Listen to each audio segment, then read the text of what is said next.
I'm gonna keep hanging out here. I know, right? But we're done today. This is it. You missed the week. Yeah. Oh, hi. Welcome back, everyone. We are closing the week out strong. We have Ronald Sullivan with us from Clark Hill. He is so many things. He is amazing. Most of all, educator, attorney, advocate, and SME, and so many things. So I'm excited to have him here today in San Antonio. Trying to get him to move back to San Antonio, but he is very active in the community here, supporting small business and just providing great legal advice and insights. So I'm excited to have him share his insights with us today, and I'm going to hand it over to him. Thanks, Melanie. Well, thanks. It's my pleasure to be here. My name is Ron Sullivan. Again, I'm from Clark Hill PLC. That's a law firm, international firm, 27 offices in the U.S. plus Dublin and Mexico City. I will, this is what we're talking about, non-compete clauses and non-solicitation clauses. And I'll just talk a little bit about myself. So 29 years for the federal government, 10 on active duty, 2 for the Department of Justice doing intel law. I did 12 years at the Department of Veterans Affairs for supply services, IT type contracts. And then for the last 6 years, I was the chief of acquisition law, personnel ethics, artificial intelligence, data privacy, and emerging technologies for Army Futures Command. And that's the entire 25,000 person enterprise. The joy of my entire career is because I'm a techie, because I started with a computer when I was 12 years old, I get to actually work alongside tech spaces in the acquisition world. So while I want to be an advocate and a criminal prosecutor and criminal defense counsel, my career kept dragging me back to acquisition law. So I'm also a brigadier general in the Army Reserve. This is 29 years, and next year is the year I have to hang up the jacket, I believe. So we're going to keep having fun at here. So I've been with Clark Hill for 5 months now, just about. My practice is the full spectrum of acquisition law. So from, I think I want to put together a company that does federal government contracting, I do that. I have a company, I'm thinking about this type of contract or this type of solicitation, and I don't know if I want to do research and development, traditional contracts, SIBRs, OTs. I have this partner who has this idea and we think we can do it. Well, let's talk about it. I can do the full spectrum of those things. And here at Clark Hill, at the end, you'll see a slide of our capabilities, and you can see we truly do full spectrum from facility clearance, deal with organizational conflicts of interest, CFIUS issues, and then so many other issues. So small business, 8A, ACDB, DBE, even though that group is dealing with the new Department of Transportation rule, and so much more. So I'm going to just try to get into it. And you see two titles there for me. I'm a lawyer, senior counsel. I'm also a senior director in our Clark Hill Public Strategies group. And you would say, what's that? Well, you might not need me for legal advice, or you might need our firm for something that's not legal advice. We can assist in lobbying. We can also assist in discussing governmental affairs, things that are not legal. So we don't have an attorney-client relationship, but we do have a relationship where you can retain us for some assistance. All right, let's get into it. What are we talking about today? Here's the goals, the agenda. Want to talk about the two clauses, non-compete clauses versus non-solicitation clauses. We're going to distinguish them. We're going to talk about enforceability. I have some bad news and some good news about it. And then we're going to talk about how this applies to federal government contractors, because I'm going to talk about this in a general business way, but also because I work in the government contract space, I'm going to try to make this applicable to government contractors as well. All right. So here's the thing. Ask your questions. If you're online and you can get to the online space to ask a question, someone will ask your question out loud here in the room. If you're here in the room, go ahead and raise your hand, ask the question. I'd rather get through it. Before I start, if you have a burning question, go ahead and ask it now. And if I'm going to get to it, I'll say, yeah, we've got that. If not, then I'll know where to fold that answer in as I keep going. So any questions from the audience? 4, 3, 2. All right, nothing heard. Oops. What is a non-compete agreement? All right, a non-compete agreement is a hammer, pretty much. Now, if you're a business owner, the one thing that you want is you want to start your business, you want to get with your co-founders. As you're getting your ideas together, you've talked about so many different things, you brought some folks on, or you're in full stride, year 2, 3, 4, 20, and you have these dynamite employees, right? And then the employee is going to leave you to start their own thing. You've inspired them, but you hate the fact that you inspired them so much to be just like you, and they want to open a business just like yours. But when they started, you had them sign a non-compete agreement because you were thinking, oh, if this person ever leaves me, I don't want them competing over me. Well, good idea. We've used them for years. And as we've used them for years, we find that what has happened is it starts stifling competition.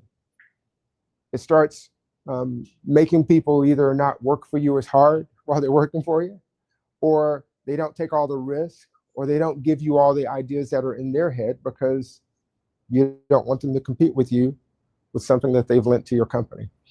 But just think about it. It's a contractual provision that prohibits the person from working for a competitor or open a business just like yours. Well, truly, since the beginning of time, that's a good idea. But over time, we've got to think about what's the limit on that. You don't want to make sure someone can't take care of themselves or start their own thing, and this is their own livelihood. Geographic scope. You can't open a business in this area, in this state.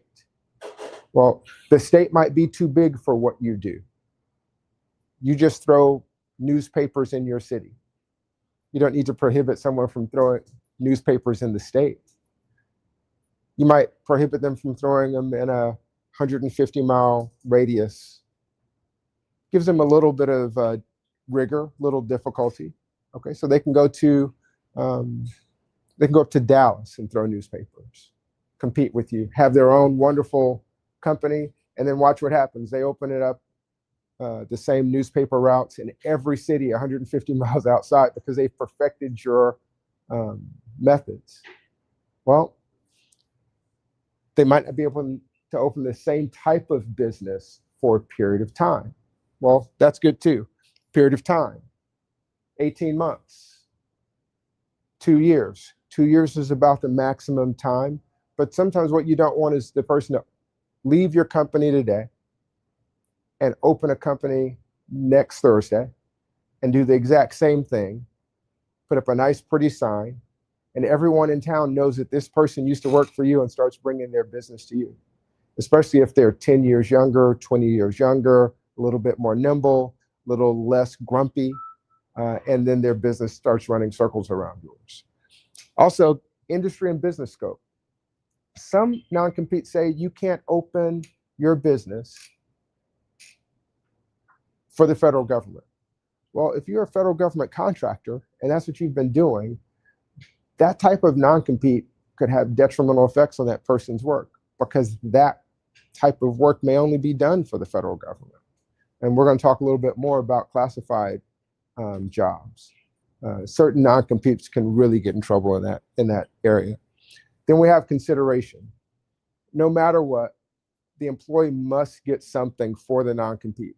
So in most contracts, you offer something and you get something. So the consideration in many cases is the job. Here's a job. As long as you sign the non-compete, you get to work here. Well, they received a job. Sometimes you have an employee working for you. You send them to a special training or something like that. And once you send them to this special training, you've spent $10,000 of your money to get a special hazmat or a special secret squirrel certification of some type? Well, you gave him this special training. Or what if you give him a bonus? I'll give you a bonus if you sign the non-compete. And the bonus and the non-compete work together. That's the consideration. All right. Legal foundation. Remember, and what we're going to talk about here in a few minutes is a federal law that's affecting non-competes. But every state has its own non-compete rules, right? So regardless of what the federal rule says, even if the federal issue goes away, even if it goes away tomorrow, if all the challenges to this issue go away, states still have rights and states still have laws that you must still compete with, right? So don't think that just because you have a non-compete and it's enforceable or it's not enforceable because of some federal law, that your work in the state that you're operating in or where the employee is operating is not affected, all right? Non-solicitation agreements. Oh, there's a question. Should there be certain roles or jobs that you get a non-compete on, like is there a parameter around this is a good idea versus absolutely not needed or in between? Good. So the question was, are there certain roles that are better to have non-competes than others? And the answer is depends. All right. So there's my lawyer answer for the day. It depends. So it depends because just think about what you're doing. You and another person open a venture. They know everything you know. Well, if you open it together, you're not going to have non-compete signed, right? So now you bring on your first COO. The COO now is being taught all the special sauce. You may put a non-compete.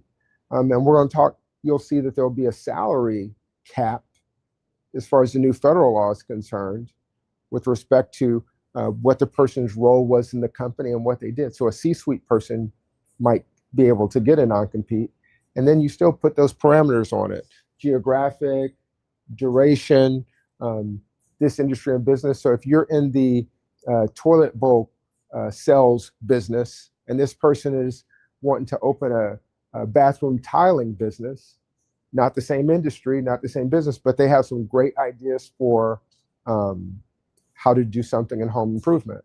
Well, that's easy, different scope. And then someone's going to challenge, well, it's in the bathroom industry. It's the same thing that I do. Well, you guys can spend your time and your money working on that. But yes, you want to be thinking about those businesses that the folks that you bring on could do that compete directly with what you do, and limit the scope so it's enforceable. And then by the time we end, we'll give some other tips about what to do with the non-compete. Yes, ma'am. When you talk about state law trumpeting federal law, how does it work when, for example, you have a company that is operated and located, say, in California, but registered in Delaware? I will get to that in a few minutes, and I love the question. And we're going to make sure that we never say that state law trumps federal. What we're going to say is they work in contrast or in contravention of each other. But sometimes they both are dead on. You have to consider what both of them are saying, okay? Non-solicitation agreements. Now, I said the first one was a hammer, right? You can't compete, boom. Well, non-solicitation agreements are pretty surgical. We've brought you here, and you can't solicit our employees to come work for you once you leave here. You can't solicit our customers to come start soliciting your business, right? And that seems to be really better than competing. Hey, you can open up your thing all day. We sell donuts, you sell donuts, go ahead and do that. But you can't take our mailing list, you can't use our advertising philosophy, you can't use our social media customers and tools. You can't use all the algorithms that you've learned from us. All those things that you've gotten from us, you can't use.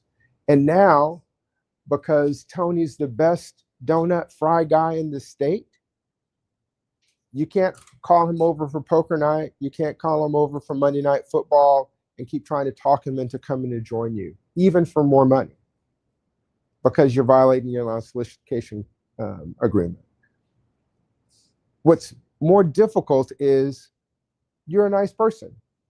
These are your friends. You see these folks at socials, you see these folks around town, these are the folks in your ecosystem, and then they just leave our company and join your company. Well, that's going to be a litigation issue later, or that's going to be a mediation issue later. That's going to be something that happens later, because it'll be hard to prove whether you solicited the person or not. But there are ways to get into emails. There's email servers, there's email CCs. You never really know where your message is going when you send it, text messages and other things. And then, of course, once our entire team has joined the other company, we have a pretty good idea that there was some solicitation going on, not just that everyone just decided to leave our company. So non-solicitation agreements are what we really want, and we're dealing with customers, employees, and vendors. Now this person can go over and set their entire new business up. Maybe they use all vendors who are out of the state. They have a new relationship with some folks in Oklahoma, so they get all their supplies, they get all their deliveries, they use all their support services, and everything's virtual to their company. Well, have at it. Let's see if that works. That's a lot better for the company that starts with the agreement from the beginning, from the original company. The number one issue is diverting business. Non-solicitation agreement helps do that. And it makes a way that we can look at, once business starts being diverted, you could test and measure if what the former employee is doing or did has something to do with diverting the business. They may have better donuts. If they have better donuts, hey, we've got to figure out how to compete with that. Key distinction in the two: it's a more limited scope, non-solicitation versus non-compete. And you'll see as we keep going how they're different. Let's talk about some legal framework issues. So there's this department, the Federal Trade Commission's 16 CFR 910. So last year, rule comes out. They issue this rule and says non-competes are now illegal. And that's because there's so many places across the federal government and so many places across general business where someone, when they have a non-compete, their livelihood is completely tanked. All right, so let's have someone with a top secret security clearance. And you say, you may not compete. You have a non-compete, you may not go work for another black ops cybersecurity company. Let's say now CMMC 2.0 is out and you're the lead engineer for that. You cannot go work for a competitor in this space. Well, this individual's entire livelihood is tied to doing that work. They've been doing it for 15 years. They did a great job for you. The reason why your company is number one on the list of CMMC companies is because of this engineer. He's trained up your entire staff. Now he's thinking, hey, I'm going to take my show on the road and open my own company. Well, he doesn't remember that 12 years ago he signed a non-compete clause, or she signed a non-compete clause, that they can't open up their own business. And they've only done it in the classified world. So you're dealing with classified level engineering work. Now you stifle the ability of this person to do anything except work for you. The cynical response is they can do anything else. They can go milk cows. They can drive trucks. They can go become a pilot. We didn't prevent them from doing that. Well, you prevented them from doing what their skill is. And the surgical nature, if you go back to the non-compete clause, we put parameters on it, it's still not surgical. Non-solicitation, maybe so. You can do CMMC, you just can't take those guys that you trained up for the last 12 years. Now, we don't care if you solicit people from other companies You just can't take our team. Yes, ma'am. So maybe not in the CMMC case because that's not really proprietary information, right? But if you have proprietary information firms, and should they go in the route of the NDA instead of non-compete in that case? Yes. Hopefully everyone has various non-disclosure agreements with their employees, especially the ones who see the proprietary information. So of course, companies have patents for various things and certain things are copywritten. That's a certain protection. But then you have the trade secret, the basic company business trade secrets. The only way we protect those is to do non-disclosure agreements. And then we have this non-solicitation agreement. So the NDA and the NSA, you put those together and now you can go in and know all of our secret stuff all day, but you can't do anything to it. And once you do something at your company that seems to indicate it is what is rooted in our proprietary information, you have a cause of action at that point. And then we start various mediations, negotiations, cease and desist, and then also litigation. So those things are definitely important. Yes, ma'am. 2 questions. Do non-competes have statute of limitations, or are they forever? And the second question is, do non-competes affect your family members? So key issues of non-competes: geographic scope, can't do it in this city or in this town or in this area; time duration. So we want to make sure that they're not going to be enforceable if they're forever, right? And we'll talk about reasonableness in a few minutes. Yes, ma'am. Oh, that answers the question. Okay. All right.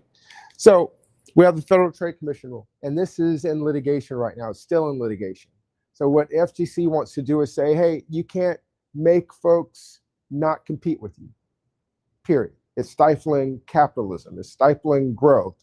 It's stifling people's ability to compete in the marketplace. If your stuff is that good, you just keep at it and let them compete.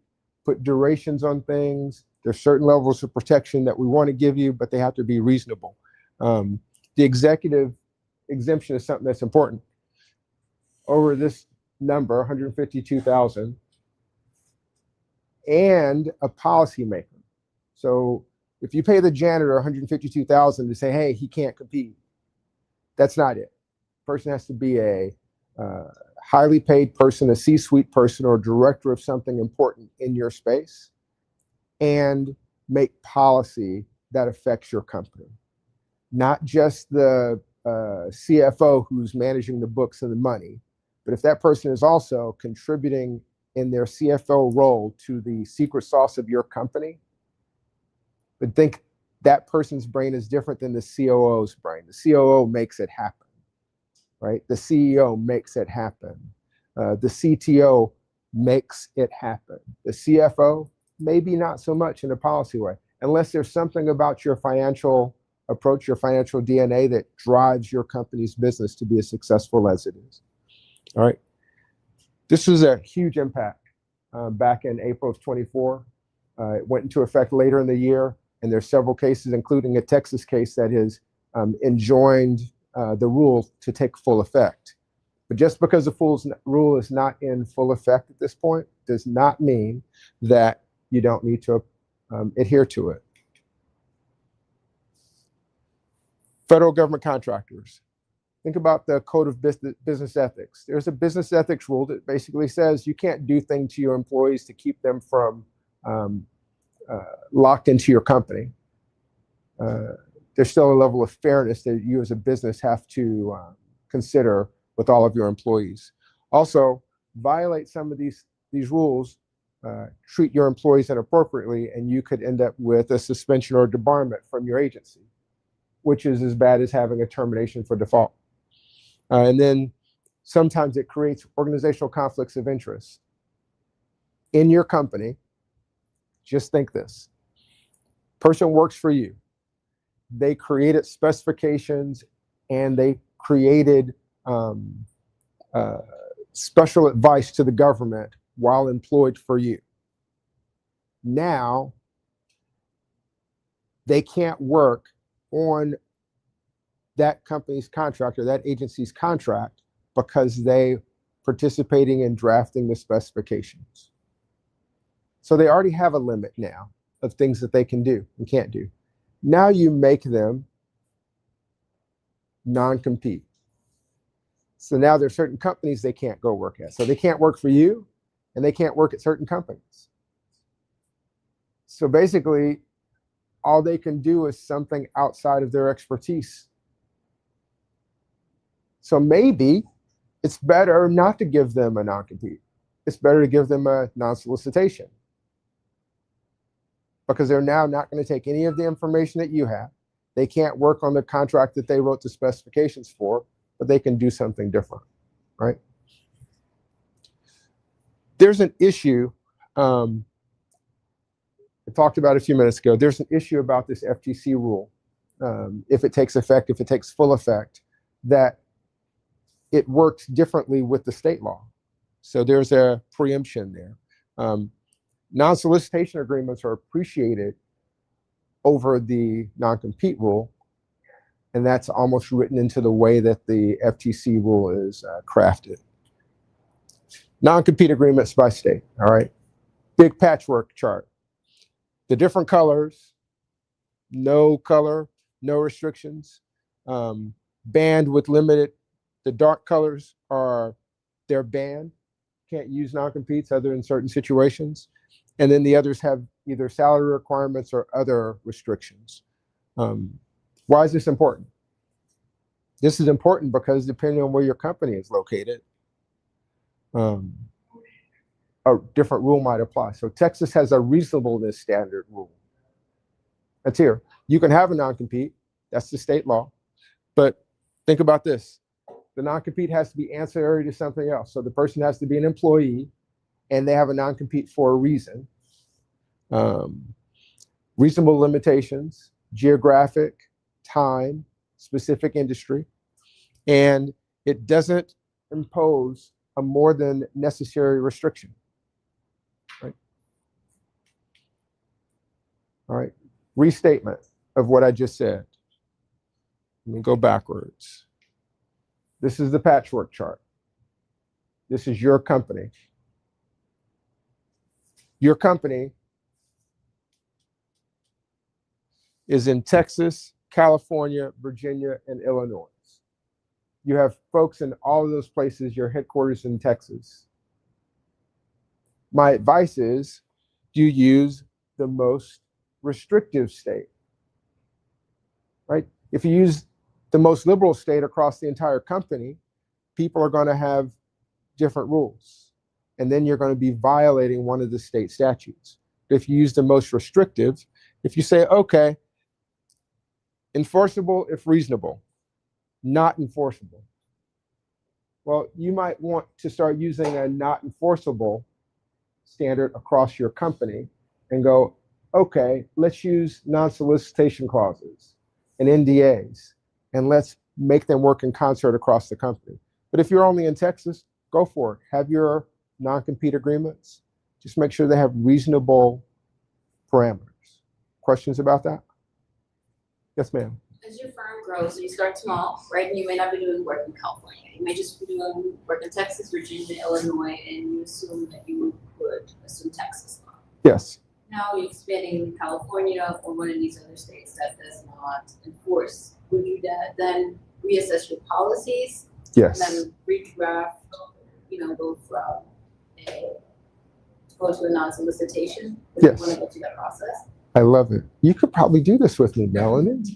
So the idea is your team, as you grow, you absolutely have to have the different experts that grow, right? So once you have a Texas 12 employees and you grow and you add some folks in Oklahoma, your HR director needs to have an HR handbook, right? And your CFO is going to be pulling taxes out a little differently for Oklahoma. So as you make all these different policies, this is one of those types of rules. And one thing I'll say is, of course, here's the lawyer plug. Don't try to solve all legal issues yourself. You'll be going alone and unafraid, and then you'll be like, wait, I thought that Sullivan said Texas was a reasonable rule state. And, wait, there's some enforceable restrictions, someone told me. The HR specialist should be able to understand the various human resource rules, but the lawyer should be able to say, okay, here are some things that are important. I saw your employment contract and your NDA is good, but your non-compete clause is not enforceable in this state. And there's enough CEOs and founders who'll say, that's fine, it's not enforceable, I get it, we'll deal with that in litigation later, and we're signing them. All my folks are signing them, it's great. And what's gonna happen is we'll look up in about 6 years when we have our first kerfuffle, and we'll be telling the CEO, remember what you said back when we gave you this advice 6 years ago, and that was your superstar employee that you're trying to keep now in block. You should have just gone with a more reasonable rule, or let's switch over to non-solicitation and NDA to protect our secrets. But yeah, it's that kind of thing. I have another question. So as you're expanding, should you, so instead of just going for that contract in California, should you maybe assess if all the requirements in California are aligned to, or you know, what is the risk, I guess? Do I look from a legal perspective or just go for it? Would a company just go for it, or would you say, wait, let's look at California's laws first, Okay. or whatever other state? I think it's founder and company exec specific. All right, show of hands real quick. All right, raise your hand if you already run at about $1 million revenue a year, and you're working in an accelerator and someone comes and says, hey, we have a company that's going out of business, needs to be acquired, something's happening, they're leaving the country, and they're trying to sell their business. It has a revenue of $57 million a year, and it's in California. You guys want to take that over? Right? Who's in for taking over a $57 million revenue company? Right? They've got some different rules out there. And then what we're going to do is just go ahead and hire, hopefully their HR person does that, right?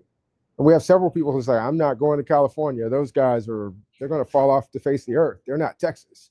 But I think it really depends.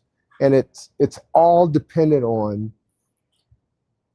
doing your due diligence when you make the acquisition. Those are the types of rules, questions that you're going to ask, not just looking at the books, not just looking at, hey, it's 57 million in revenue, but what's the expenses, right? And that's everyone's first question. Well, they're paying out 56.5. Well, 56.5 or 50, you know, we have folks who won't take that all day. And we have other folks who will take that because they want to increase their bottom line. They're going to get rid of about $3 million worth of fat, and we're going to be profitable, really profitable. So the terms of each state law are always something that I'm going to advise that during the due diligence phase you would do, but also when you expand. And in the federal government world, you know how easy that is. You have 5 locations and sites, and the government then calls you and says, hey, we want to add 6 more sites in 3 more states.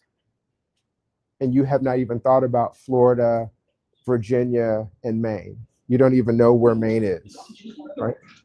So it's a very common question. All righty. Reasonableness standards. Let's deal with this 3-part test of the reasonableness standard. Is it a legitimate business interest that we're trying to protect? Yes, this is my chief baker. I don't want the chief baker opening another business tomorrow across the street. 1, he's taking the best baking talent from my company, but 2, everyone's going to go to him next week. So I need to put some boundaries on that. Yes. This person is the mail delivery clerk. Probably not a significant business interest to give them a non-compete clause. And several of the states have a salary requirement. If the employee doesn't make over a certain amount of money, non-compete's not enforceable, period. Next, they want the test to determine if the non-compete is unduly burdensome on the employee. Well, sometimes, and we're talking about geographics, it might be unduly burdensome to put a parameter that says you can't compete within 150 miles. Because the type of business or the type of work the person is doing, let's say it's only 1 military base in your state. and this person does work in support of the Navy in Corpus Christi, and that's what they do. Well, you basically have just now said, if you're going to work again in this industry, you have to leave the state. Next, is it reasonable in scope and duration? Those are the things we talked about on the second slide. Now, what the courts will do, the courts will take their blue pen and start lining through terms and conditions and changing what you said. Within 150 miles, we'll change that to 60 miles, right? So 150 miles says you can't work in Austin, Texas from San Antonio. 60 miles says, okay, you can't work in New Braunfels, but you can work in Austin, right? So we gave them a different parameter and scope and distance. They might just take the entire contract, take out clauses, and give you a whole new contract. And lastly, they might just strike complete parts of your non-compete clause altogether. So the rule is just be reasonable up front, and the court doesn't have to do it later, right? And if you're in the right court, you might have just torn up your entire non-compete clause and spent $10,000 fighting over this non-compete clause for no reason.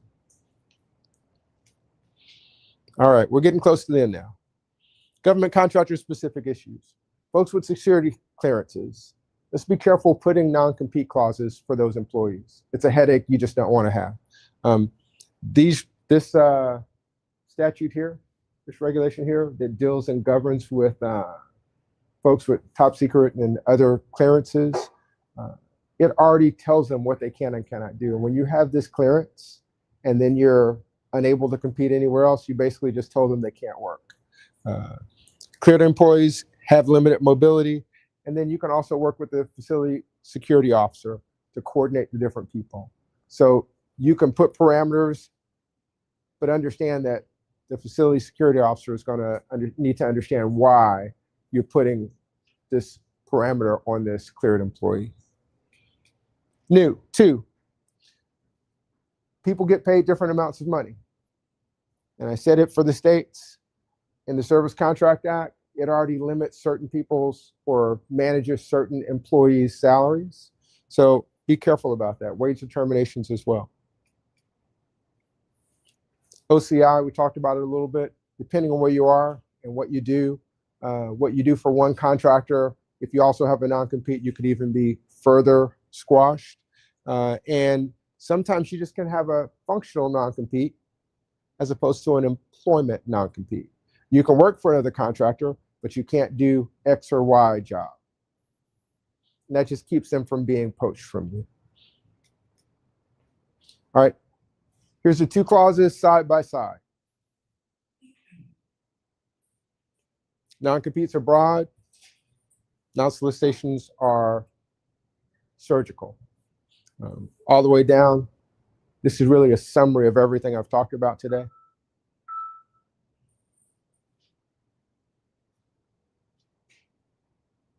Yes, ma'am. I believe you touched on this earlier. So for both non-compete and non-solicitation agreements, is that only for employees, or does that apply to freelancers as well? Oh, sorry. Is that only for employees, or does that apply to freelancers as well? You could put this on your 1099 employees as well. You could. To contract with you. This is a contract with you. It's primarily for employees, but understand as you bring on a 1099 employee, they're an independent contractor, but it's a contract. They're agreeing to do certain things in exchange for working with you. And that's for both non-compete and non-solicitation? Yes. Okay. So just think about that. You have a 1099 employee who's now friendly with everyone in your entire company, and they decide to close the doors, open up across the street, and solicit all your employees. You probably want that type of protection. All right, enforcement strategies. Couple things. Melanie asked a question a little while ago. What can we do when we move from one state to another and do something else? Better stated is you should understand what you're doing with your information and with your employees at all times. You're enforcing in talking about your non-solicitation agreements, your non-compete agreements annually. You're talking about it at various, I'm going to send you this training if you do X or Y. You may want the CTO to talk to all of your cybersecurity personnel about their non-competes or their non-solicitation agreements. So it's not something that just happens because you're mad because the employee left you, right? So this isn't about breaking up. This is about protecting your company's information. So if it's truly about protecting your business interests, it's something that should be in your annual review. It's something that should be in your quarterly review. It's something, oh, I'm going to send you to this training, or we're going to give you this bonus if you do X or Y, but we also want you to sign up for this non-compete because you now know the secret sauce to the company, and we don't want to lose this capability, all right?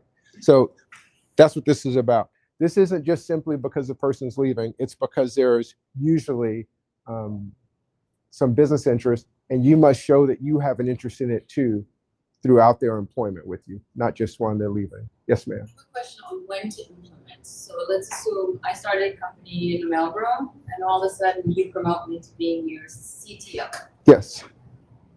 Can you institute a non-compete or non-solicitation at any level within employment, or does it have to be at the start? You can do it at any level, and it is just an additional contract. So just remember, the non-solicitation or non-compete is a contract, and the consideration was the promotion, or the consideration is the new salary.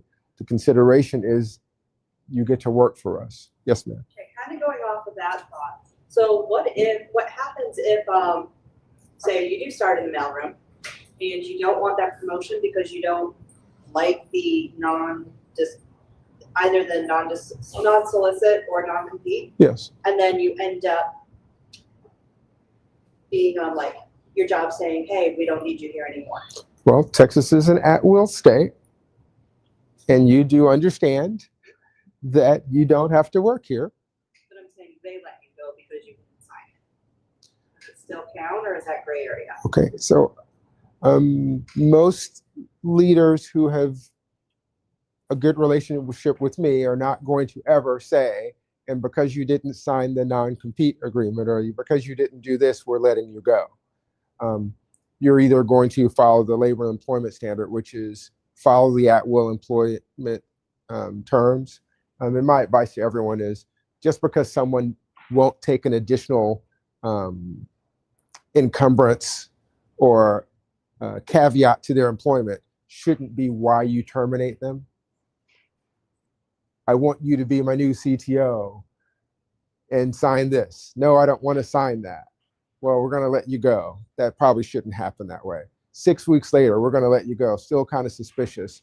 But if the person was doing a great job in the mailroom, we should let them keep doing that and let's find a new CTO. But the number one thing to think about is, just because you don't want to take on a person doesn't want to take additional encumbrance to their employment doesn't usually give rise to, yeah, we just want to terminate you now.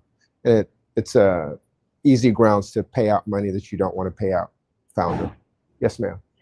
I've actually recently had a number of contracts come to me, and they wanted me to sign a non-compete or a non-solicitation as a freelancer, and I said no to both. Mm-hmm. It worked out to where they were, more than happy to allow me to continue to work, but I'm wondering if that is out of the ordinary, or if most companies would actually push back and say, no, in order to work for us, you do need to sign one or the other, or limit the scope. Well, I would say it this way. It's a business decision. And if I'm showing you the recipe to Famous Amos cookies, I need some way to protect that trade secret. But if you're really that good at what you do, I don't really care. You're not going to get to see Famous Amos cookies, and I'll hire the next person in the door who will sign it, because I'm trying to protect that. If I'm trying to keep my employees from being stolen because I believe that you might come in and build your own company or learn our business and then compete with us directly, I have to figure out as a founder and as a company what I'm going to do to protect it. So I think it's all company specific. And I think sometimes it's all about relationships. Just remember, all of these things that we're talking about are because I don't know you from anyone else off the street, right? And then after we start working together, you know, I leave my kids with you and let you babysit them, you know, whatever. I'll see you tomorrow. But that's a relationship. So time is what the relationship is. So these agreements are to make up for we don't have time between us. All right. Parting thoughts. All right. How do your current agreements align with these rules? You should think about that. I have agreements. Do they align with the FTC rule? Do they even align with my state rule? Do I have a legitimate business interest in the non-compete, or do I just do it to everyone just because they're here, right? The IT guy who's just working help desk, do we care, really? Generally, no. Unless he's going to take your whole help desk with him because he's, you know, a great poker night guy, right? Can we use a non-solicitation agreement? Will that get us where we're trying to go? And lastly, are we creating mobility challenges for people who work for us by the agreements that we have? Those are the things you should think about. Oops. Well, don't know what happened to that. No, don't know what happened to that one. All right, so those are my information's in the bottom right-hand corner if you need me. I work for Clark Hill Law. I'm based in Austin, but I think San Antonio is in my suburb, and this is my home city, so I'm happy to be here as many times as I need to be. I am here to answer your questions now if you have more, or I'll be here for a few more minutes. It's been my pleasure to share with you. I appreciate you coming here today for your time and sharing your expertise. A small Thank you very token of much. appreciation. Thank you. Over here. 1, 2, 3. 1, 2, 3. And then Brianna. You're really tall, you know? No, I don't know.